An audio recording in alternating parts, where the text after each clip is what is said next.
So I suppose I'll get into asking the questions now. I mean, you mentioned the stationery business. Oh, yes. So was a stationery business a bricks and mortar business at one point? Or was it all on, was it run at home, or was it a shop or a warehouse? I started from home in our dining room, and I was probably at home for about a year, and I was having to lug boxes of listing paper in and out of the dining room, and then I'd have to throw them in the back of the car, drive to the post office by 4 o'clock, stick stamps on them and put them in the post. And that's how I started. And then I got a warehouse in Blandford, and that was great because it gave me sort of a 5 or 10 minute drive into work, and it allowed me to sort of get my mindset right. And then on the way home, there was a pub on the way, and sometimes I might stop up there and have a board meeting with myself. Progress in the day. But then what happened was I was sort of sitting around at home one weekend, and I thought, you know, I've got all that stock in the warehouse. Why don't I turn it into a warehouse shop? And that's what I did. And it was literally a warehouse shop, a bit like Bartlett's, if you know it, in Blandford, just going up and down, you know, warehouse shelves. And it was great. It worked really well. So how long did you have the stationery business for? 30 years. Wow. I know. Incredible, isn't it? So you were like 15 when you started? No, I think I was 30 actually.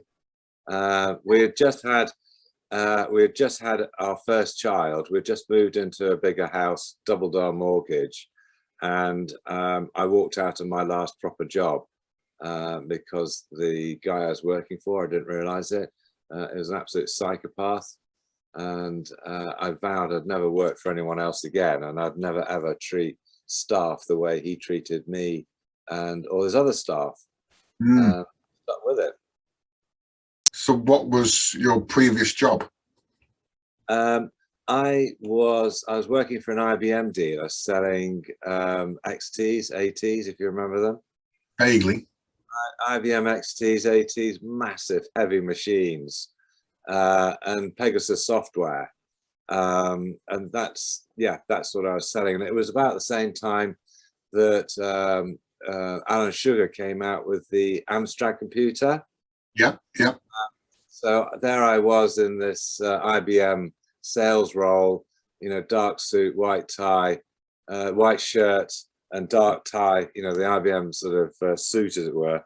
And the IBM guys came down and said, look, you know, we've seen this upstart coming into the field called Amstrad, and our policy with that is FUD. What's FUD?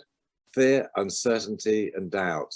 So we were supposed to go out there to say to people, well, look, you know, you don't want one of these Amstrads. I mean, they're cheap as shit bloody chips. They're rejected by everybody else. You know, it'll only last 2 weeks, and da-da-da-da-da. You need to buy an IBM. But it was a difficult sell because IBMs were £3,000-4,000 as opposed to an Amstrad, which was probably sub 1,000. That's one of the reasons I left the job, is because I just couldn't live with it. You know, with sort of trying to sell on that basis of knocking the competition. I never think knocking the competition as a way to get a sale is a great idea. I mean, some people can do it. So that's one of the other reasons I walked out. And what I do, I needed a computer, so I went and got an Amstrad. What year was this? What year was this?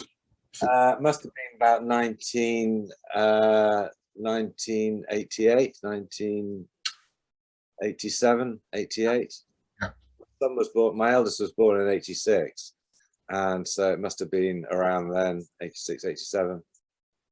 And I was so impressed with the Amstrads, I became an Amstrad dealer. Right. And yeah, everything was going hunky dory. It was great and I had a load of stock of Amstrad computers. And I go into work one day, and Alan Sugar said, we've just reduced the RRP by 25%. I thought, yeah, well, I've just gone and lost 25% value of my stock. So I then decided perhaps I won't sell computers anymore. Yeah. Well, you realize then you are from a tech background. No, I'm much more from a sort of accountancy type background. I think I kind of moved away from tech when we started networking computers, putting network cards in computers and putting like aerial wire around the office. I thought, no, this is just going. I'm not interested. I have no interest in the sort of technical side of computers at all. But you remember the days before the internet and before Oh yes. computer revolution, where you had the old IBMs, Amstrads. Yeah, but I never had a Sinclair or a BBC or anything like that. Oh, right, yeah. You used the big machines, the business machines. Yeah. Before I worked for the IBM dealer, I worked for an Apricot computer dealer. Apricot had disappeared, but they were. Do you remember Apricot computers? Yeah, they were quite funky machines, and so I worked for an Apricot dealer, and then I was headhunted to the IBM dealer. But why did you choose like selling computers? Because at that time, funnily enough, I think it was probably my brother-in-law who was working for ICL, developing a desktop computer. Oh yeah. It's one of those conversations in the pub. You want to go into selling computers, they're going to take off, All right, okay.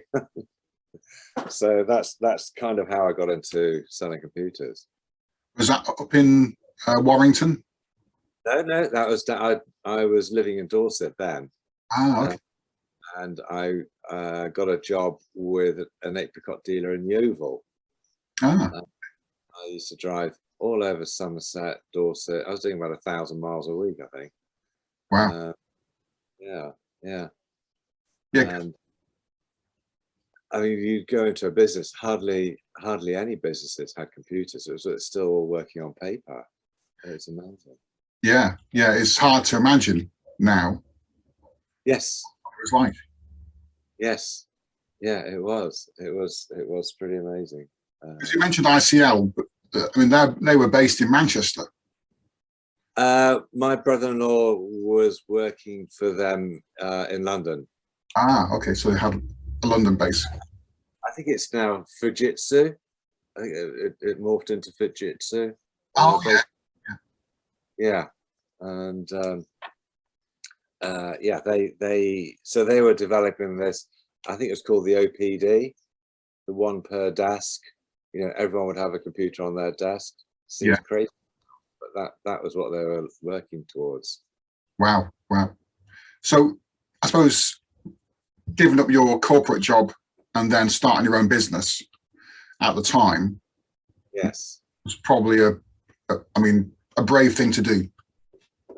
Foolhardy. Well, the guy the guy I'd worked for at the IBM dealership, he was such a psychopath. I thought I could never ever work for anyone else again. I just don't need that stuff. What did you do to what sort of what? It's very undermining stuff, and deflating. And he would come out on sales calls with me, and he would just completely mess the relationship up I'd built up with the customer. He'd start telling them what they should do, and they didn't like it. So he didn't help me at all, really. It wasn't great. No. Do you know if he stayed long at IBM? Pardon? You know if he stayed for a long time? What happened? He was a local IBM dealer, and he was bought out by a company called Brickhat, who owned Pegasus Software, and it was a publicly quoted company. Yeah. and owned about 10 IBM dealers throughout the UK. And I don't know what happened to them after I left. I've not probably collapsed because I left. Yeah. But I don't know what happened to them. And I think Pegasus software is still available, but it's He's not. not great. Funnily enough, Pegasus was very expensive software, and I used to go around with a disk in my top pocket, which was Sage software.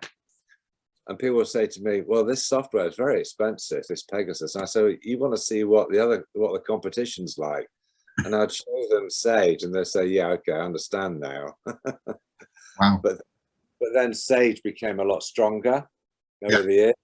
And I think they've lost their way now because they were very slow, or are very slow, in getting into cloud computing like Zero.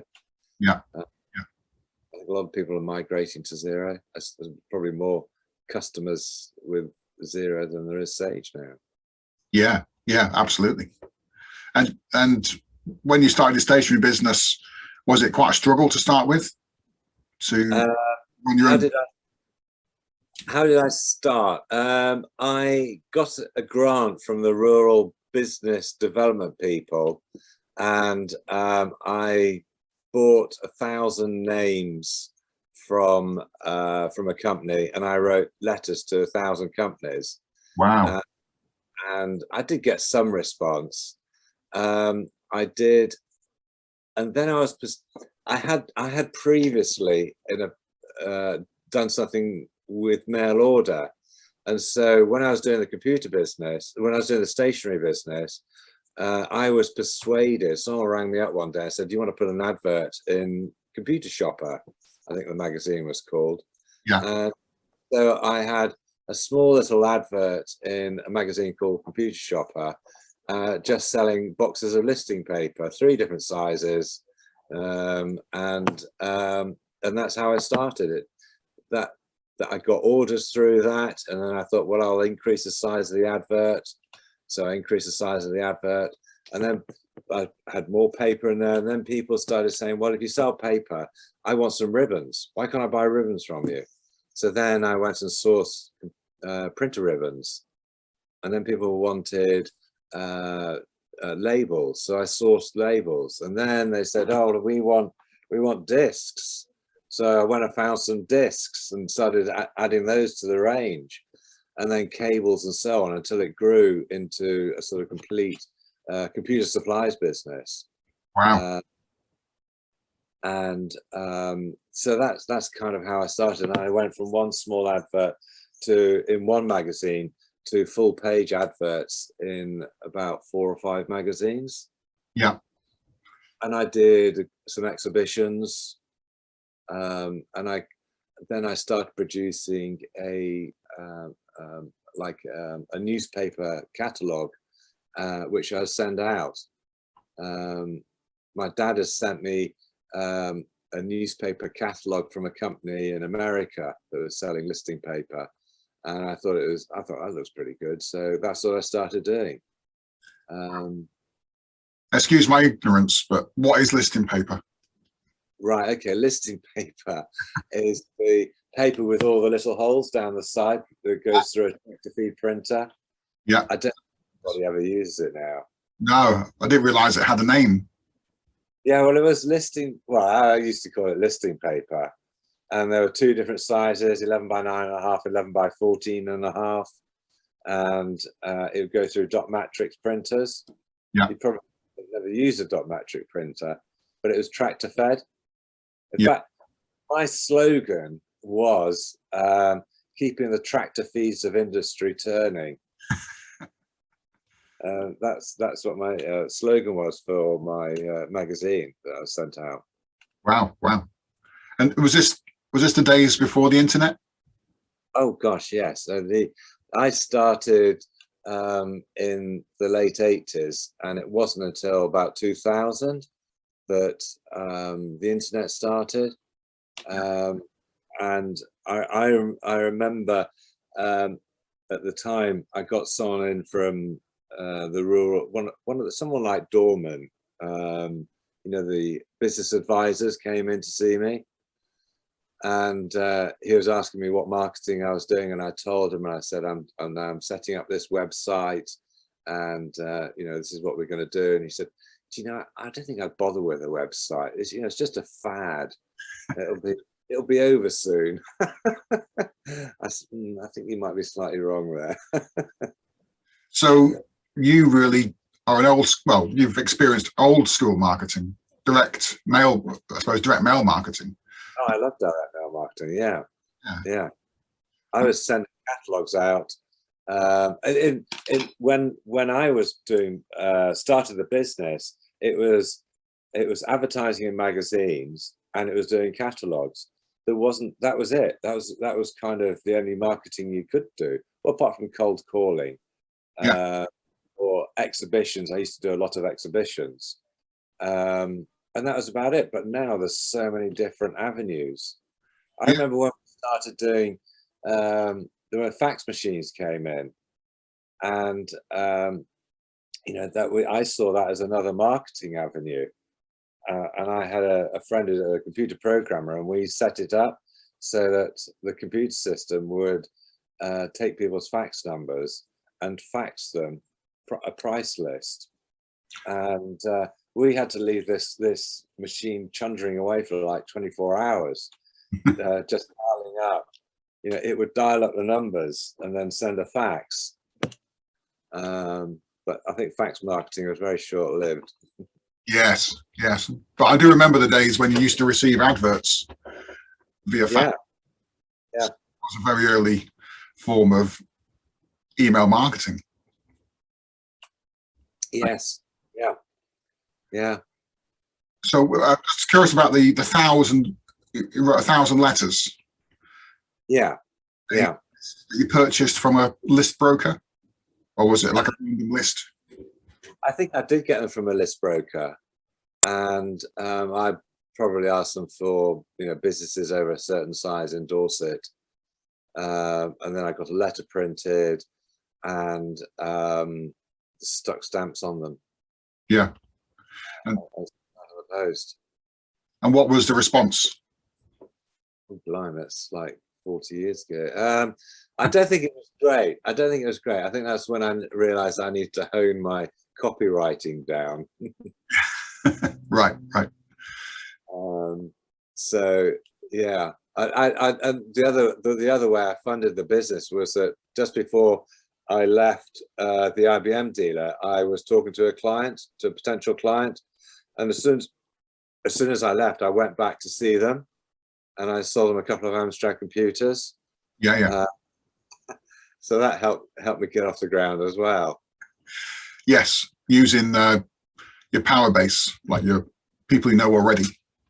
Yes. Which I think is a good strategy. Yeah. But there's something else you don't know about me, Mike, which I used to own laundrettes. This is exclusive. This is exclusive. I used to own laundrettes. I see the tagline now. When I got married, I realized that I really couldn't keep my wife in the style to which she'd become accustomed. So I thought I needed another income, and I managed to buy a laundrette down in Poole. Oh yeah, still there. It's still there.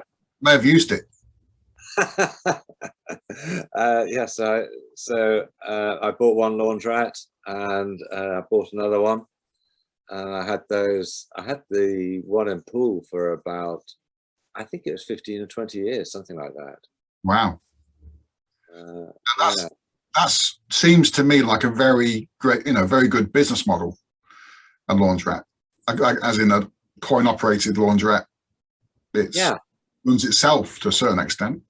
Well, yeah, it is, until people start trying to break in and break the where the money goes, the coin boxes. Right. We did suffer. We also had a fruit machine in there that was probably broken into once a month on a regular basis. Right. That's a good idea, though, having a fruit machine in there, because you've got an active audience, haven't you? Well, yeah, the fruit machine took more money than the washing machine. Did you do snacks? No, there was a chippy round the corner. I think we did. Yeah, we did get one of those coffee machines. Yeah. Constantly breaking down, and cups sort of, some people not putting the cup in the right place, water everywhere, ingredients everywhere. It was a bit mucky. Not recommended. Which was opposite the Tattenham, was it? It was actually, yeah. Yeah, still there. Yes, yeah, it is. She broke down. We used it for a bit. Did you? Yeah. No, it was interesting business. When I bought it, the machines were absolutely ancient, and they were always breaking down, always needed repairing. And some of the repairs I would do myself. I was quite happy to jump behind them and change the motors and stuff like that. Occasionally electrocute yourself because you'd forgotten to switch the bloody thing off. That was funny. But I worked out after about 6 months of owning it, I realized that I could, if I bought new machines, I would, the cost, what it was going to cost me to buy these new machines on a sort of lease arrangement or hire purchase would be cheaper than the repair bill. And so I replaced all the machines, put brand new machines in. And not only did I have no repair bills for quite a few years, but it doubled the turnover because people would use a new machine. They felt more confident about putting their washing in a brand new machine than some old crappy thing. And so that was quite a smart move. And then I changed the dryers to I replaced the dryers. But it was interesting because we would get people always trying to rob it or use dodgy coins or something like that, tokens and whatever. And I was constantly fiddling with the coin chutes to try and stop this latest thing. And I've got a box somewhere, lead 50p's, 5p coins. When the 20p coin came in, people realized that they were just the same sort of size as the 20p coin was about the same sort of size as a 5p coin, and all they had to do was to clip the corners off, make it into a hexagon. Yeah. So we had that.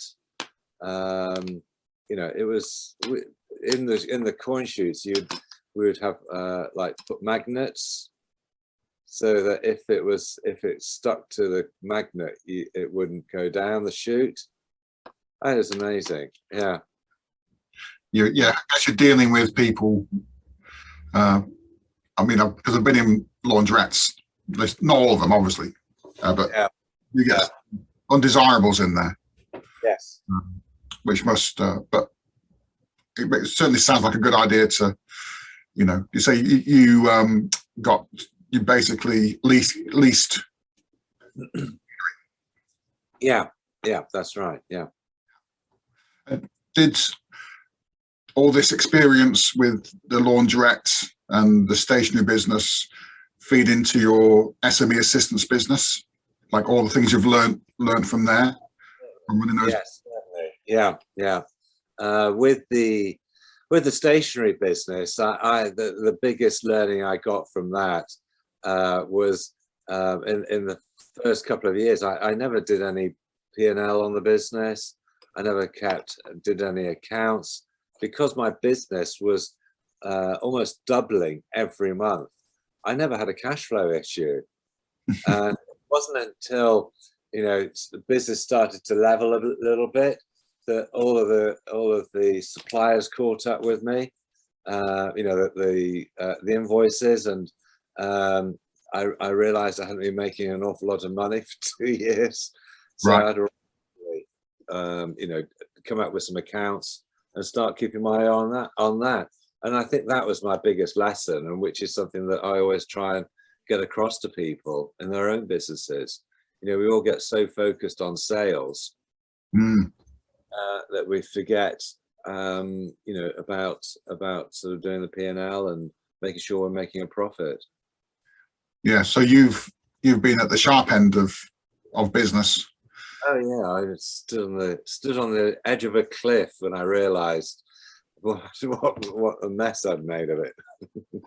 Or you're from the university of life rather than university, you know, someone who's gone to university, never had a business, and then says they're Yes. an expert. Yeah. Yes, yeah, I have got empathy with business owners Yeah. because most scenarios they come across, I've probably come across as well. I don't want to sound big-headed, but all the nasty things that happen, like staff, you know, problems with staff. Yeah. Yeah. I could write a book on how to on the staff issues I've ever had. What's the most staff you've had or employed? I had I think 9 staff at one point. So, And I invested in software that would automate the business a lot more, and I then lost. I didn't replace about 2 or 3 staff, so we went down to about 6 because the software did all the hard work. yeah. Yeah. Good example of using automation. Yes, yes. I mean, this software system would download the prices from my suppliers, and the internet orders would go onto the system, and then the system would say, right, well, you need to buy this from that company and this other item from that company. It was just working out who was the cheapest, especially when you're selling ink cartridges, Hewlett Packard Epson ink cartridges. The prices of those changed every day. They were dollar related, and you know, we would download prices from our 5 main suppliers for ink cartridges and feed them into the system to see who was the cheapest that day. And not only was it dollar related, it was also discount related. So if a supplier, the supplier would get a retro discount from, say, Hewlett Packard based on what their sales were. And sometimes that was their profit. That was their main profit, was the retro discount. And so they would be getting to the point where they had to get more sales just to get into the next band to get the better retro discount. So they would drop their prices to get more business so they could get more retro. So it was quite a game. Yeah. Yeah. It takes, using intelligence and using, you know, technology and Yes. Yeah. you know, Yeah. being clever with it. Yeah. So so the stationery business, did you sell that off, or Stationery business? Yes. Well, I had done it for 30 years. I'd always been trying to sell it. It was, even from day one, my intention was to sell the business. Finally, I'd had 1 or 2 people over the 30 odd years who had come close to buying it. But when it got to when I did the final time when I did sell it, I just had enough. I just, you know, he could have given me half what he did, and I'd have still taken it. I just wanted out. Yes. Because I know I've got 3 boys, and I know none of them would want to take it over. Yeah. They've all got their own businesses now, despite my advice for them to get proper jobs. They would never want to take on that business. So is that stationery business still going? Pardon?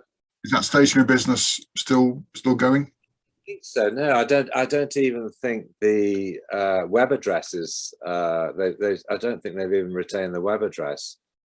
I did look, I think, last year to see whether it was still available, see if they were still using it, and they're not. Someone's bought it and, you know, is offering it for sale. Right. Interesting. So you went from stationery. So what was the next step? Was it Amazon? So sorry, what was the question? What was the next step after the stationery business? So I sold the stationery business, which was Friday. We sold it on a Friday. I had drinks in the pub with everybody on the Friday night. I'd walked out with the petty cash in my pocket because the new owners then, give me anything for the petty cash. So I walked out with that. And we went to the pub, had a few drinks, and then the weekend, and then Monday morning, I woke up without a business. And I was thinking, shit, what am I going to do? It was honestly, it was quite frightening, really. Yeah. No business, no income, nothing. And I must admit, I was quite involved in winding up my limited from debtors. So I was quite involved doing that. And then I saw my accountant, as you would, when you're sort of closing your business down. And he said to me, why don't you leverage those 30 years in business and do business coaching? I think he actually meant do business consulting, not coaching, because there's a great deal of difference between coaching and consulting. Coaching to me is asking questions. Yeah. It comes out of the client's mouth. Consulting is just going in and telling people what to do, which is probably what I was better suited to at the time. So what I've had to do over the years is pick up the skill of coaching, which is different. Okay. Yeah. Coaching is all about asking questions. Yeah. Not making statements. And it's quite a skill to have. Yes, difference, isn't there, between the two? Yes. So instead of saying to people, you need to do a cash flow forecast, that's what you want to do, I will say to people, well, how do you manage your cash at the moment? Well, I don't. Okay. Do you think it'd make a difference to your life if you did manage it? Do you think you would, like to know how much you owe in March? And eventually people will say, well, yeah, I could do that on a spreadsheet, couldn't I? Yeah, and it's called a cash flow forecast. Would you like a template? Yes. So what year was this when you started the business consultancy? 2016. Oh, okay, so it takes us relatively up to the present. Yeah, it does. Well, about 5 years I've been doing this. Yeah. And have you has it been like an adventure? Have you kind of met lots of different sizes, different situations? Most of the business I've dealt with are owner managed, which is pretty much what my business was, and I much prefer working with owner managers. I have worked with a few larger companies that have got boards and directors and stuff like that, and I don't have an awful lot of patience, and so when they start talking about having to make decisions at their next board meeting, which is happening, the 1st of next month, I'm thinking, really, do we have to wait that long? Slower. Whereas when you're sitting there with the business owner and between you, it's a collaborative thing. Brainstorming is another thing I say I do. We come up with an idea, and they will implement it that afternoon. Yeah. There's no sort of, well, we'll have to have a meeting about it. So if we're doing something like marketing, if we're talking about marketing, and they say, well, how much is that going to cost? And I'll sort of tell them roughly, and they say, right, well, we have to go and talk to the finance department to see if we've got that in the budget. Okay, all right, okay, well,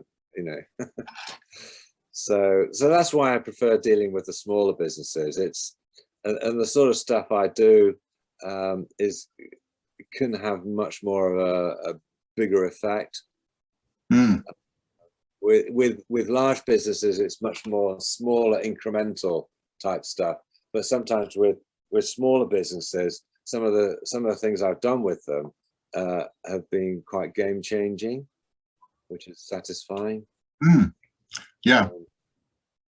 And so the business continues now You're still Yes. consultancy. Yes.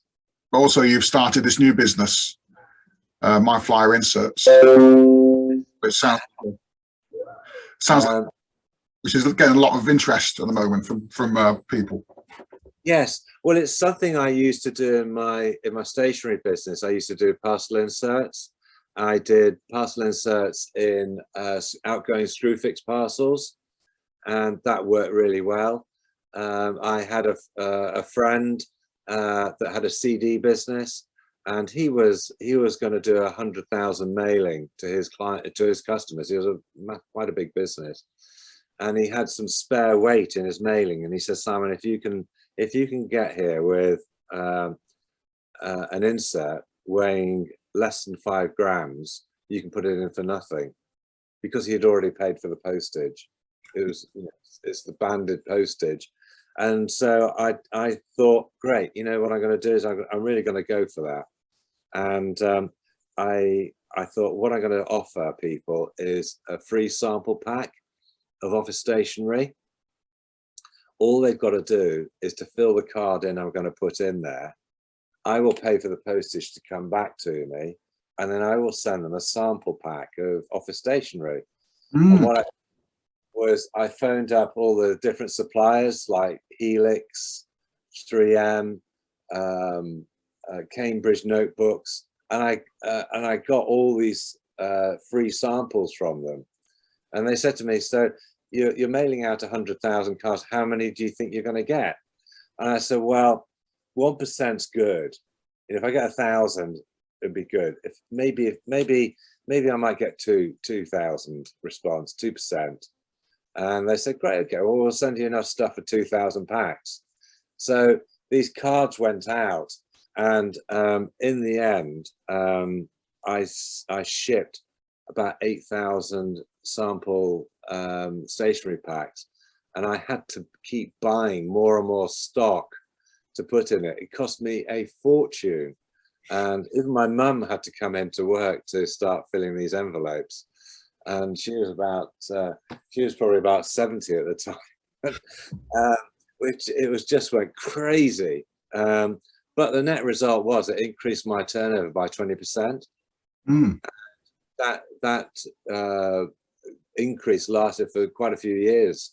Eventually those customers, I used to track them. It was an older customer base that the original flyer had gone out to, and obviously, they started dying off. Yeah. So that was an amazing insert I did. And last year I was talking to a client, and an e-commerce client, and I thought, what these guys ought to do is do inserts. It would really be a good game changer for them. So I was researching how to, some sort of place that we could do inserts with. When I did it, you had to go through bigger advertising agencies who would fix it up for you. I think with Screwfix, maybe I contacted them myself, but generally you had to go through advertising agencies. So for this client, I was researching where they could insert, where they could, find a source of information about inserting, and I couldn't find it anywhere. I couldn't find anyone doing it. So that's when I thought, that's what I'm going to do. I'm going to start a website and to let e-commerce businesses link up and swap inserts. Yeah. It's a great idea. It's great. Yeah, recently, this week, I've talked to Naked Wines and Pack Coffee yesterday, and they think it's absolutely brilliant idea. That's the only marketing they do. Same with Beer 52. They only do insert marketing. Interesting. They're always hunting for new avenues. Yeah. And so I persuaded them. I said, well, look, I'm more interested in the smaller businesses. Would you take inserts from smaller businesses? And they said, yes, no problem at all. We'd love to do it, because it's good PR for them, supporting smaller businesses. Yeah. And so yeah, it's early days. I'm still hunting for more people out there. Yeah. Yeah. It's you've identified a gap in the market, and Yes. looks like that gap is being filled by you. Yes. Well, you know, as I say, Naked Wines and Pat Coffee, they said they can't believe. Everyone says, I can't believe no one has done this before. Yeah. Yeah. And it's you know, it's great to be on the crest of a wave for once. Yeah. And you're still running your coffee business too? I have been all consumed by my flower inserts. But I have got some coffee customers and I'm still supplying them. But I haven't been doing so much on the marketing front. Yeah. Yeah. Just concentrating on the my flower inserts. Yes. Yes. So yeah. I've got some like smash hits type questions for you. All right. Okay. Go on. Far away. A bit more informal. So what's your biggest achievement? I think having children. That's a bit of a cheesy one, isn't it? Biggest achievement. I've cycled across Mexico. That was a pretty amazing achievement. For me it was. I was heading towards 40 and pretty unfit, unhealthy, heading towards 15 stone. I thought I've got to do something about this. Yeah. And I signed up to do a Macmillan bike ride, going across Mexico. And I probably lost a couple of stone and got quite fit. It was 600k, and there was a lot of hills, and I did that. Any bandits? No, they were all quite peaceful actually. I didn't see any drug barons anyway. And you know, some people said to me, "Aren't you worried about being kidnapped by one of these drug barons?" And I said, "Well, you know, if they really want a smelly cyclist, I think they'd be walking away." Okay, what is your favorite food? Oh, roast chicken, without a doubt. Yeah, On its roast chicken all day. Okay, good. Favorite music? It's difficult because I go from classical to rock. I like all sorts of stuff. Piano, organ. I was a big fan of Emerson, Lake and Palmer. Oh yeah. Yeah. Common Man. Rory Gallagher I liked. Favorite, yeah, I guess ZZ Top. I always think the music you like depends on the mood you're in and the time of day. Yes. Yes. But you know, if you ask me the same question at 6 o'clock tonight, it'll be something that's sort of fairly rocking. Now it's going to be something that's fairly calming. Oh, I'm the same. Favorite book? I'm quite dyslexic, so it takes me quite a long time to read a book. It took me 2 years to read a book called Me Cheetah, which is the biography of Cheetah the monkey that used to be in the Tarzan films. The biography of the monkey. It is, and that is one of my favorite books. I'll take your word for it. I'm just having a look on the bookshelf here now. I can't see it, but that's probably one of my favorite books. Wow. Okay, I'll have to investigate. Dig of the Dump was another one. Oh yeah, Dig of the Dump. Yeah. And favorite holiday destination? Well, fairly boring because for the past 20 odd years we've always gone to Corfu. My sister's got a villa out there, and it's dead easy because we just need to hop on a plane in the summer and go and get a taxi from the airport to the villa. Yes. And so yeah, we just go there. I'm not a great traveler. If someone said to me, you know, we're going to Italy, I'm not sure where we're going to stay yet, but we're just going to go to Italy, we'll find a hotel that is just the worst thing for me. I need to know. I need to know exactly what time we're arriving, how we're going to get from the airport to the house or the hotel. Otherwise it just drives me nuts. I'm a complete mess. So as I say, my sister's had this villa for about 20 years, and it's just like going home to home. So yeah, that's where I like going. sounds nice. Yes. And what is your favorite bit of business advice? Gosh, I thought you'd ask me this, and I did remember something. I can't think what it is now. I think it's just keeping an eye on the numbers. I don't care what business you're in, but just keep an eye on the numbers. You know, doing KPIs, having 6 top KPIs. The KPI to me is, you know, when everyone's left on the Friday afternoon, they've all gone home, and you're sat there with your mug of tea, reflecting on how the business has gone that week. What numbers do you look at? And it's something I used to do in my business. On Friday afternoon, everyone used to go, I'd sit there with a cup of tea and I'd say, right, Simon, how have you done this week? And I would look at how many orders have we had? What's the average invoice value? How much cash have we banked? How many new customers have we got?